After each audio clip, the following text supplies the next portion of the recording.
오늘 주일 예배는 방향만 잘 잡으면, 인생을 살아가는 데 있어서 방향만 잘 잡으면 고난을 얼마든지 넉넉하게 이길 수 있다. 방향만 잘 잡으면 마지막에 가서 웃을 수 있다. 이런 제목으로 잠깐 시간 은혜를 나누고자 합니다. 고난을 겪는 사람들이 이런 말들을 많이 하죠. 다른 사람들은 모두 행복한데 왜 나만 이렇게 힘들게 혹독하게 살아갈까? 여러분, 한마디로 이것은 거대한 착각입니다. 무슨 얘기냐? 나만 인생 짐이 무거운 것이 아니라 피장파장 상대방도 나와 똑같은 형편이다라는 거예요.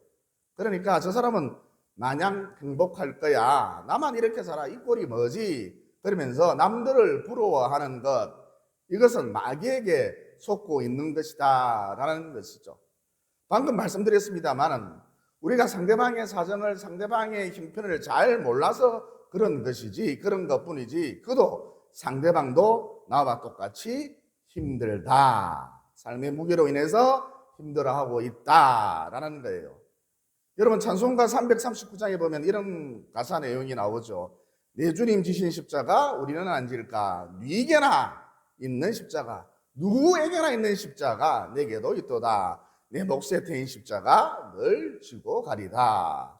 그러니까 누구에게나 십자가가 있다. 자기가 감당해야 할 고난의 몫이 있다. 이건 어쩔 수 없이 그냥 지고 가야 한다는 것이죠. 자기 몫에 태인 고난인 십자가, 이것은 자기가 지고 가야 한다는 것이죠. 그런데 내 몫에 태인 십자가 고난, 이게 참 신비로운 이유가 있는데, 이 고난 속에, 여러분, 이 고난 가운데에 축복도 있고, 고난 가운데에 열매도 있고, 고난 가운데에 사명도 있다라는 것이죠.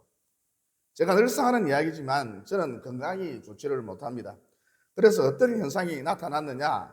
자꾸 기도하게 되더라. 하나님 도와주십시오. 하나님 도와주십시오. 오늘도 하나님 붙들어 주셔야 합니다. 하나님이 붙들어 주셔야 합니다. 여러분, 이렇게 어찌하든지 내 삶의 구조를 하나님과 자꾸 연결 짓도록 만들더라는 것이죠. 무엇이요? 고난이 내 삶의 구조를 바꿔주었는데, 고난이 내 삶의 구조를 바꿔줬는데 하나님과 자꾸 연결 짓도록 만들어주더라 하는 것이죠. 여러분, 이렇게 고난 때문에 기도의 시간이 많아지니까 영적인 체험도 하게 되고 천국과 지옥도 환상중에 보게 되는 그런 나만의 은혜도 있었고, 또 신령한 은사도 받게 되었고, 또 무엇보다 저를 이 땅에 보내신 위대한 하나님의 목적이 있는데 이게 이루어지는 놀라운 역사를 보게 되더라는 것이죠. 여러분, 하나님의 뜻, 하나님의 목적, 이게 그냥 이 땅에 펼쳐지는 게 아닙니다. 우리가 무섭게 기도할 때에 기도의 양이 차야 나를 통해 이루시고자 하는 위대한 하나님의 목적이, 위대한 하나님의 뜻이 비로소 이루어진다는 거예요. 그래서 페르시아에서 포로 생활을 하던 이스라엘 백성들에게 하나님께서 고국 귀환과 더불어서 예루살렘 성이 사람으로 북적일 것이다. 또 농가 밭에는 온갖 곡식들이, 열매들이 가득할 것이다. 또 너희들 후손들이 많아질 거야. 장터에 수많은 사람들이 오고 갈 거야. 이런 다양한 약속들을 하시면서, 축복의 약속들을 하시면서, 그래도 너희들이 기도하여야 이러한 일들이 비로소 이루어지리라 그러셨던 것이죠. 그러니까 기차가 달리려면 레일이 필요하죠. 또 비행기가 뜨려면 무엇이 필요합니까? 활주로가 필요하겠죠. 그런데 이 기도라고 하는 것이 바로 레일 역할, 활주로 역할을 한다는 거예요. 그래서 결론, 제가 건강이 좋지 못하니까, 내 몫에 태인 십자가가 있으니까, 고난이 있으니까 자꾸 기도하게 되더라. 기도의 양이 점점 더 차오르더라. 이런 기도를 통해, 반복된 꾸준한 기도를 통해 위대한 하나님의 뜻이, 목적이 나를 통해 급기야 이루어지는 그것을 보게 되더라는 것이죠. 그러면 목사님을 통해 어떤 위대한 하나님의 목적이, 뜻이 이루어졌는데요? 여러분, 전에도 한번 말씀드렸습니다만 교회를 개척하잖아요. 97.4%가 3년을 넘기지 못합니다. 그런데 살아남았을 뿐만 아니라 자립교회가 되었고 더 나아가 선교하는 교회까지 되었으며 언감생심 심지어 성전까지 짓게 되었죠. 그야말로 새싹이 그냥 쉽게 밟혀버리는 연약한 새싹이 어느새 아름드리 나무가 되었고 심지어 그 가지가 담장을 넘을 정도로 무성해졌다는 것이죠. 또 열에 열 다 반드시 망한다는, 돈만 까먹고 반드시 망한다는 문서 선교사예요.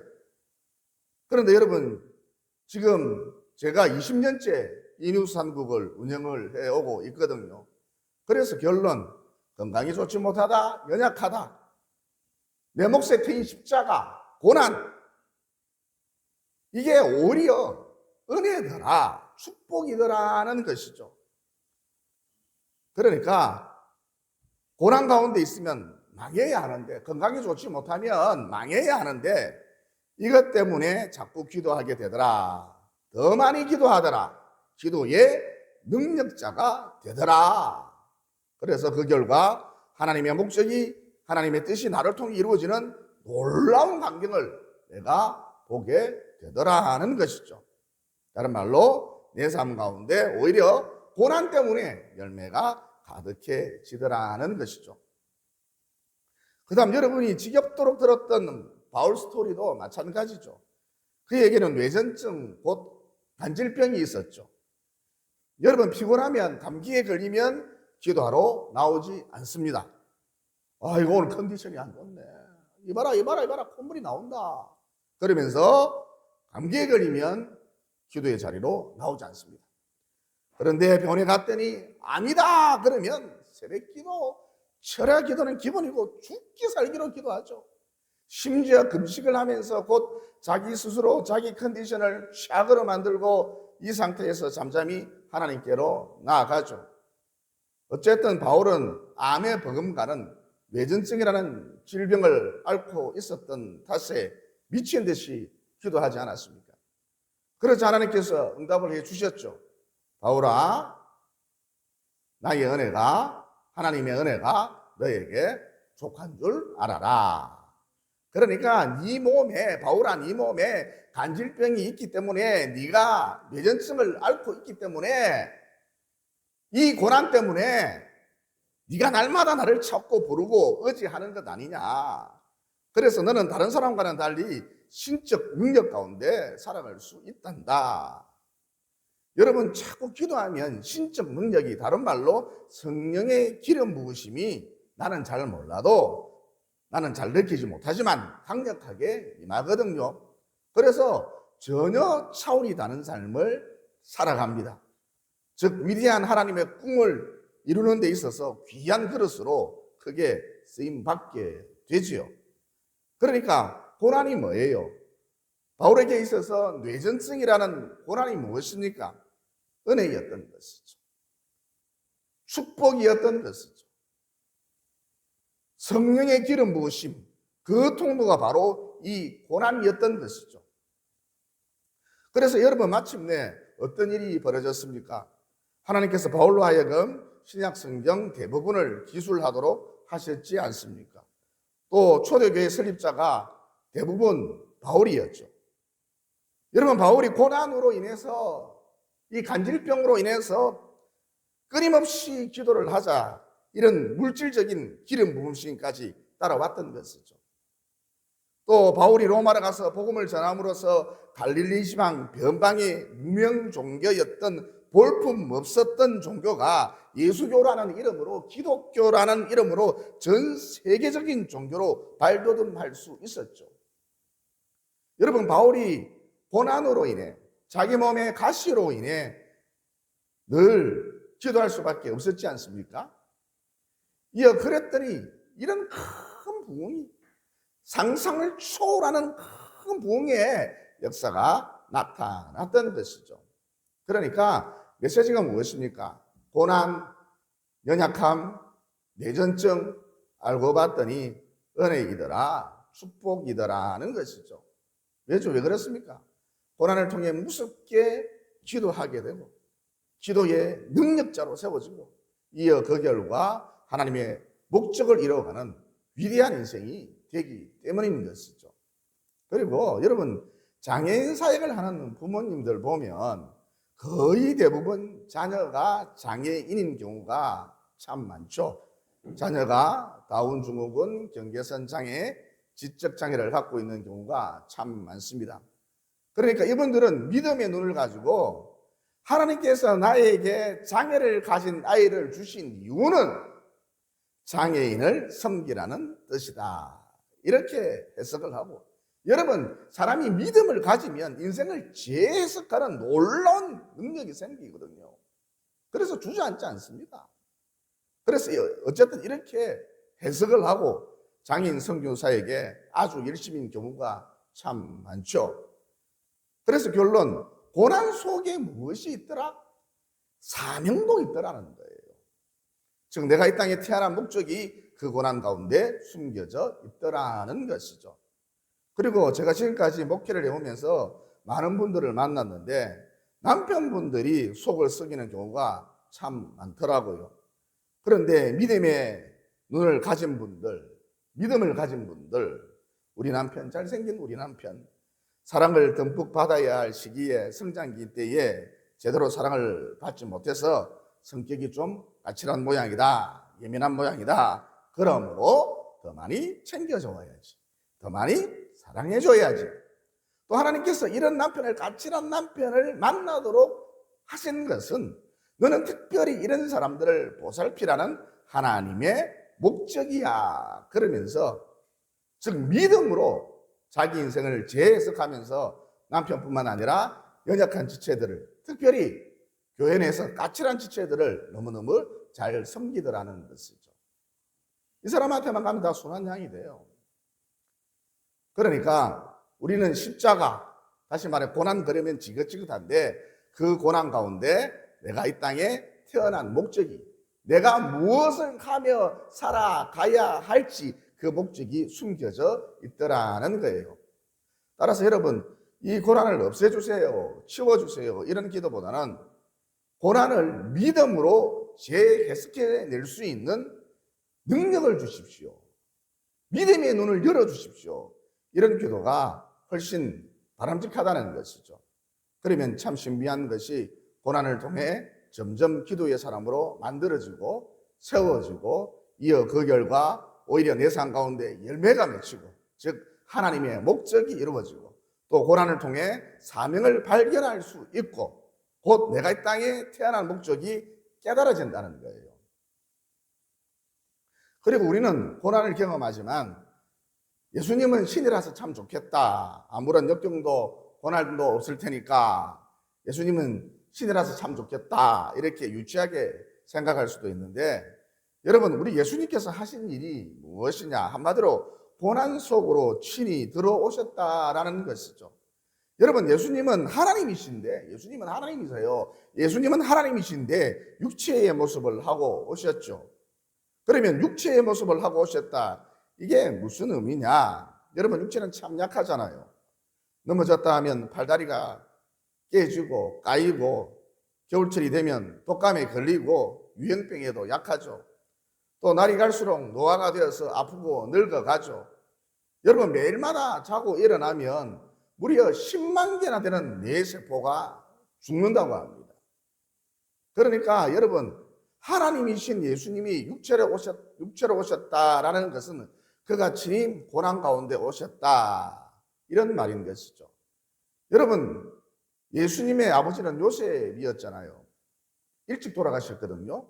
그래서 예수님은 아주 어린 나이에 가정의 생계까지 책임지셔야만 했습니다. 또 우리 예수님은 사형제 중 장남이셨죠. 그래서 어릴 적부터 동생들을 책임지셔야 하는 억척스러운 삶을 살 수밖에 없었죠. 그러니까 한마디로 우리 예수님은 가난이 무엇인지, 그 가난의 고달픔이 얼마나 힘든 것인지 너무나도 잘 알고 계시다는 것이죠. 무엇보다 우리 예수님은 30살까지 손바닥 전체에 굳은 살이 박힐 정도로 목수일을 하셨거든요. 그래서 우리 예수님은 먹고 사는 일이 만만치 않다 잘 알고 계십니다. 또 당시 유대 사회는 로마의 지배를 받고 있었기 때문에 수탈에 찌든 식민지의 삶이 얼마나 처참하고 비참한지도 잘 알고 계셨죠.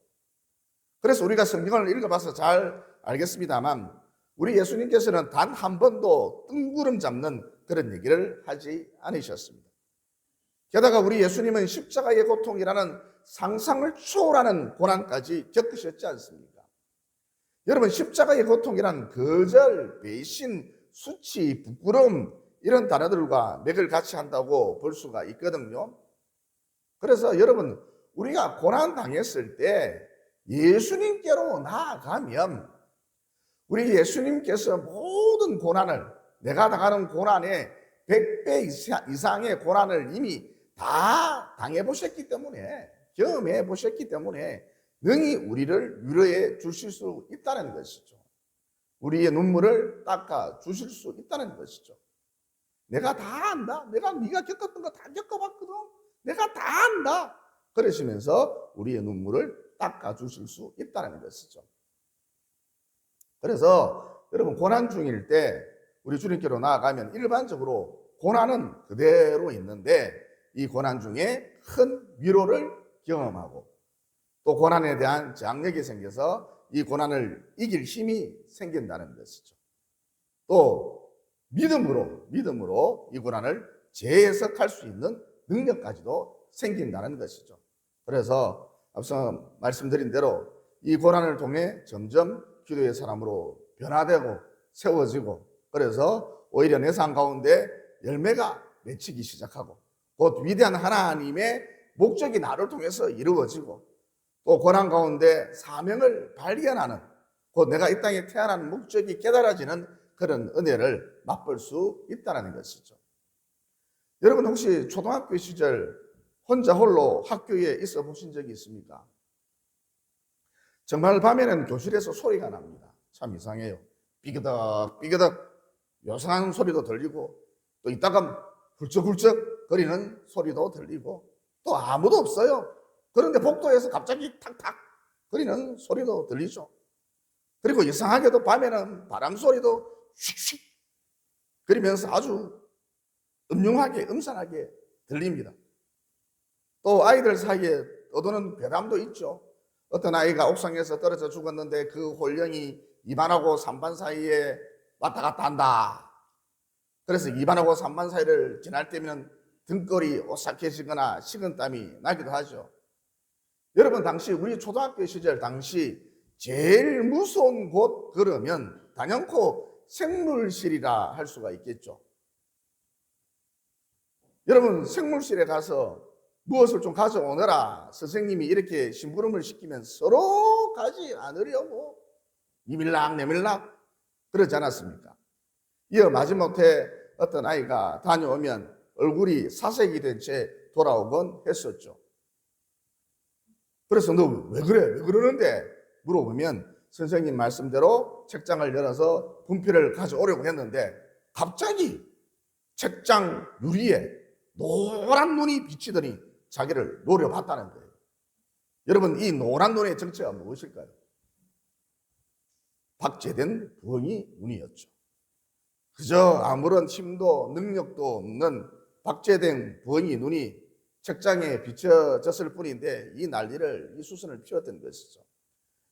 그러니까 여러분, 사람이 어두운 가운데 있으면 무생물, 움직이지도 못하는 무생물도 굉장한 힘을 발휘한다는 거예요. 다시 말해 한낱 생쥐의 한 마리라 할지라도, 하찮은 보잘것없는 생쥐의 한 마리라 할지라도 우리가 어둠 가운데에 홀로 있으면 이게 굉장한 힘을 발휘한다는 거예요. 여러분, 어둠 가운데 저 구석에서 어둠의 정적을 깨고 바스락바스락 이런 소리가 나도 난리가 납니다. 여러 명이 있어도 난리가 납니다. 특히 여자아이들은 비명을 지르고 야단을 떨어대죠. 또 한밤중에 골목길을 걸어가고 있는데 갑자기 고양이가 캬 하고 소리를 내지르고 지나가면 머리카락이 쭈삐쭈삐 서고 몸이 굳어버리기 일쑤죠. 그러니까 우리가 인생을 살아가는 데 있어서 어두운 가운데 있으면, 어두운 가운데 머물러 있으면 모든 게 다 무섭다, 나를 두렵게 한다라는 것이죠. 그러면 담대함의 뿌리가 무엇이냐? 간단합니다. 그저 빛 가운데 있으면 된다는 것이죠. 여러분, 훤하게 불을 켜면 어떻게 됩니까? 나름없이 두렵게 했던 생쥐든 길고양이든 하나도 두렵지 않죠. 다 도망가 버립니다. 또 박제된 부엉이, 박제된 여러 짐승들 한 대 툭 때리고 지나갈 수도 있죠. 전혀 두렵지가 않습니다. 그러니까 인생을 살다 보면 고난이라는 어둠이 오잖아요. 그러면 다른 것 할 것 없고 자꾸 빛 대신 예수님께로 나아가라. 빛으로 나아가세요. 동시에 예수님에 대하여, 곧 빛에 대하여 사람들에게 자꾸 알려주라는 것이죠. 전도하라는 것이죠. 빛에 대한 증언자가 되라는 것입니다. 그러면 고난으로 인해 꼬꾸라지는 게 아니라 앞서 말씀드린 대로 고난을 통해서 오히려 내 삶 가운데 열매가 맺히기 시작하고 곧 위대한 하나님의 목적을 이루어가는 위대한 인생이 되고 또 고난 가운데 사명을 발견하게 되고 곧 내가 이 땅에 태어난 목적이 깨달아지는 그런 은혜가 반드시 따른다는 거예요. 빛 가운데로 갈 때 이런 일이 벌어진다는 것입니다. 빛의 증언자가 될 때 이런 일이 벌어진다는 것입니다. 그러므로 고난 가운데 있습니까? 여러분, 터널 안에 갇혀 있을 때 오직 빛이 보이는 방향으로만 자꾸 나아가듯이 고난 가운데 있을 때 자꾸 빛 대신 주님께로 나아가시고 동시에 빛에 대한 증언자가 되셔서 세상 사람들은 고난 때문에 망연자실 포기해버리고 그 인생이 갈수록 쪼그라들지만 여러분은 고난을 통해 오히려 열매를 풍성히 맺어나가시고 곧 위대한 하나님의 목적이 내 삶을 통해 이루어지는, 드러나는, 성취되는 그런 위대한 인생이 되시고 또 사명을 발견해내시고 내가 이 땅에 태어난 목적, 그 사명을 발견해내시고 이어 그 결 따라, 그 사명 따라 사시는 위대한 하나님의 종들이 모두 되시기를 예수님 이름으로 진심으로 축원을 드립니다. 그리고 사무엘상 17장 45절에 보면 이런 말씀이 나오죠. 다윗이 블레셋 사람에게 이르되 너는 칼과 창과 단창으로 내게 나아오거니와 나는 만군의 여호와의 이름으로 곧 골리앗 네가 모욕하는 이스라엘 군대의 하나님의 이름으로 너에게 나아가노라. 이어 다윗이 물맷돌을 던져서 골리앗을 단번에 쓰러뜨렸지 않습니까? 그리고 당시 다윗에게는 칼이 없었기 때문에 돌멩이밖에 없었습니다. 칼이 없었기 때문에 골리앗이 그토록 자랑했던, 입이 마르도록 자랑했던 그의 큰 장검을 빼들어서 골리앗의 목을 베어버렸지 않습니까? 또 사무엘상을 여러분이 천천히 읽어보시면 사울 왕의 이미지가 사울 왕이 갖고 있었던 창하고 아주 밀접하게 클로즈업이 되거든요. 그러니까 쉽게 말해 당시 사울 왕이 갖고 있었던 창, 루이비통 명품 창이었던 거 봐요. 그래서 블레셋과의 전쟁에서 대표한 사울 왕이 자살을 했는데 어떻게 자살을 했습니까? 자기가 그토록 소중히 여겼던 루이비통 명품 창에 엎어져서 자살을 하지 않았습니까? 그러니까 이 두 장면이 주는 메시지가 무엇인가? 어둠의 속성을 가르쳐주고 있는데 사람이 어두워지잖아요. 자꾸 어두워지잖아요. 사람이 어둠에 속하면 자기 힘을 의지하고 자기 힘을 과시하고 자기 힘을 자랑한다는 거예요. 어두워지면 이런 특징이 나타난다는 거예요. 그런데 이렇게 자기가 의지하는 것, 자기가 자랑하는 것으로 사람이 반드시 망한다는 거예요. 그래서 골리앗은 긴 장검을 항상 의지하고 이 장검을 봐라. 항상 의지하고 이 긴 장검을 항상 자랑했는데 이 장검으로 자기 목이 잘려 나갔던 것이고 또 사울은 긴 창을, 명품 창을 항상 자랑했는데 이 창 봐. 이게 루이비통이야. 루이비통에서 만든 거야. 이 창을 봐. 이 긴 창을 항상 자랑했는데 거기에 엎드려서 죽었던 것이죠. 그러니까 결론, 어둠에 속하면, 자기 스스로를 한번 돌아보세요. 어둠에 속하면 사람이 자기 힘을 자랑한다, 자기 힘을 과시한다. 그런데 자기가 그토록 의지했던, 과시했던 그 자기 힘으로 결국은 망한다는 거예요. 이어 교회 다니시는 분들은 너나 할 것 없이 다윗을 참 존경을 하시는데, 여러분 실제 다윗은 키도 별로 크지 않았고요, 공부도 그닥 잘하지 못했습니다. 또 눈치가 빠른 그런 인물도 아니었습니다. 상중하로 따지면 중하쯤에 속한 인물이 다윗이었습니다. 그렇게 대단한 인물이 아니었습니다. 또 여러분 이런 말이 있죠. 그 사람의 친구를 보면 그 사람이 어떤 사람인 줄 대충 알 수가 있다. 여러분 다윗의 핵심 멤버들이, 친구들이 모두 아들람 동굴로 모였었는데 주로 어떤 사람이 모였습니까? 형편없는 사람들이 모여들지 않았습니까? 한맺힌자, 억울한 자, 빚쟁이, 신경증 환자, 신용불량자, 이런 사람들이 주로 모여들었죠. 여러분 이게 다윗의 정체성입니다. 다윗의 본질이었던 것이죠.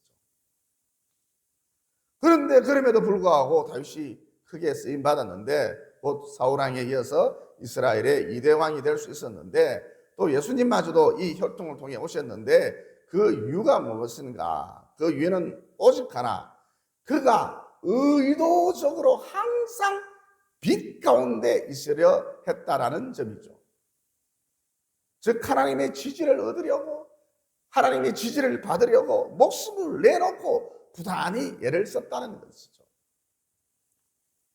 그러므로 방금 전 말씀드렸듯이 고난의 밤이 깊으면 깊을수록 자꾸 주님께로 나오셔서, 곧 빛 가운데로 나오셔서 더 많이 예배드리시고, 더 많이 기도하시고, 더 많이 성경을 읽으시고, 무엇보다 암송하시고, 또 더 많이 전도하시고, 고난의 때에 전도하세요.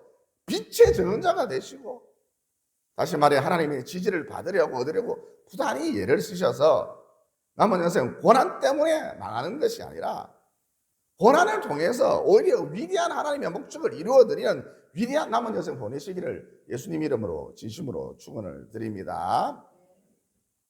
그 다음 사실상 앞의 말씀과 같은 맥락의 말씀인데, 방향만 제대로 잡으면 상가운데 다가온 고난이라는 문제, 딱히 우리의 삶을 위태롭게 할 만큼 큰 문제가 아니다라는 것이죠.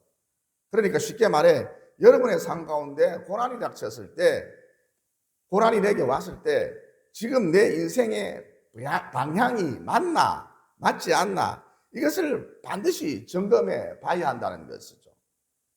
여러분 방향만 정확하면, 방향이 맞으면 고난이 아무리 극심해도 얼마든지 이길 수 있습니다. 얼마든지 극복해낼 수 있습니다. 여러분 우선 일반적으로 사람들은 고난 그러면 지긋지긋한 것, 나쁜 것 이렇게 생각하기 쉬운데, 고난이 주는 유익이 상당히 많죠. 가장 대표적인 것이 고난이 오면 즉 내가 병들고 알거지가 되면 가짜들이 다 떨어져 나간다는 거예요. 가짜 친척, 가짜 친구, 가짜 아내, 가짜 남편, 이런 가짜들이 모두 떨어져 나간다는 것이죠. 그러니까 여러분 갑작스럽게 내 삶 가운데 고난이 와서 내가 병들어버리고 알거지가 되었을 때, 그때에 비로소 진짜만 남는다는 것이죠. 여러분 이게 고난이 주는 유익이라 할 수가 있습니다. 다시 말해 우리는 고난을 통해 진짜가 누구인지, 정말 소중한 것이 무엇인지, 또 상대방의 정체가 무엇인지 이것을 쉽게 구별해 낼 수 있다는 것이죠. 그래서 수많은 선지자들이, 위인들이 고난은 위장된 축복이라 그러셨지 않습니까? 어쨌든 다시 본론으로 돌아와서 고난이 왔을 때, 내게 고난이 왔을 때 지금 내 인생의 방향이 맞는지 맞지 않은지 이걸 꼭 점검해 봐야 한다는 것이죠. 이어 방향만 맞으면, 극심한 고난 가운데 있다 할지라도 방향만 맞으면 딱히 문제가 될 게 없다라는 것이죠. 여러분 협곡에서 래프팅을 즐길 때에 노예의 역할은 전진하는 것이 아니라 방향을 잡아주는 것이거든요. 그러니까 위험하기 짝이 없는 협곡 같은 고난이 내게 닥친다 할지라도 방향만 잘 잡으면 얼마든지 이 위기를 극복해내고 마지막에 가서 웃을 수 있다라는 것이죠. 그러면 방향을 잘 잡는다. 내가 고난 중에 있을 때 방향을 잘 잡는다. 이게 무슨 뜻인가? 어떤 것에 어디에 가치를 둘 것인지 그것을 잘 선택하라는 것이죠. 명확하게 하라는 것이죠. 예를 들어서 롯은 자기가 보기에 좋은 화려한 곳, 풍성한 곳을 선택하지 않았습니까? 곧 소돔과 고모라 섬 이쪽을 선택하지 않았습니까? 한마디로 말씀, 기도, 예배 이런 것을 하찮게 여겼다는 것이죠. 아이고 뭐 기도해봐야만 달라지는 것도 없고 막 예배 오늘 뭐 맞아부터 해서 뭐 벼락이 치는 것도 아니고 아이고 뭐 예배, 말씀, 뭐 기도 이것을 아주 가볍게 생각했다는 것이죠. 그런데 아브라함은 황량한 광야를 선택하지 않았습니까? 왜냐하면 소돔과 고모라는 무척 화려해 보였지만 굉장했지만 그곳에서는 도무지 예배를 드릴 수 없었기 때문이었죠.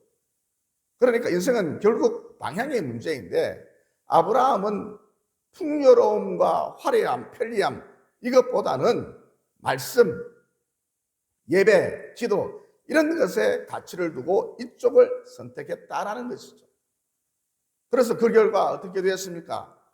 소돔과 고모라 땅이 하나님의 심판으로 멸망당할 때에 롯도 같이 멸망당하지 않았습니까? 반면 아브라함은 믿음의 조상이 될 수 있었죠. 그러니까 고난 가운데 있을 때, 고난의 물결이 거셀 때에 마치 협곡처럼 물결이 거셀 때 방향만 잘 잡으면 얼마든지 마지막에 가서 웃을 수 있다는 것이죠. 그러므로 고난의 물결이 거셀 때, 고난의 물결이 협곡처럼 거셀 때 인생의 방향을 잘 잡으셔서 곧 어찌하든지 인생의 방향이 내 인생의 방향타가 우리 주님 쪽을 향하도록 하셔서 쉽게 말해서 예배, 말씀, 기도 여기에 가치를 더 두셔서 누구처럼 고난의 물결 때문에 망하는 게 아니라 아브라함처럼 믿음의 조상까지 되는 마지막에 가서 웃을 수 있는 참으로 영광스러운 남은 여생 보내시기를 예수님 이름으로 진심으로 축원을 드립니다. 기도드리겠습니다. 사랑하는 하나님, 오늘 말씀을 통해 고난이 오히려 열매 맺도록 해준다. 곧 나를 기도의 사람으로 만들어주고 하나님의 목적을 이루어가는 위대한 인생이 될 수 있도록 해준다. 또 그 고난 가운데 사명이 있다. 곧 내가 이 땅에 태어난 목적이 그 고난 가운데 숨겨져 있다는 진리를 깨닫게 되었습니다.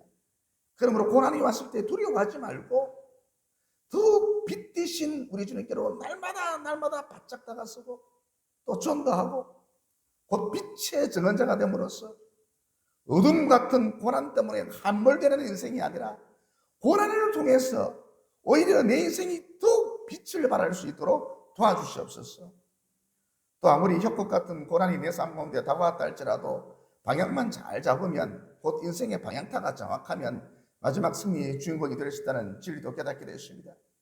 그러므로 예배, 기도, 말씀 여기에 더 가치를 둠으로써 인생의 방향이 언제나 이쪽을 향할 수 있도록 함으로써 나도 아브라함처럼 하나님께 인정을 받는 믿음의 조상이 되고 다윗처럼 마지막에 가서 웃을 수 있도록 도와주시옵소서.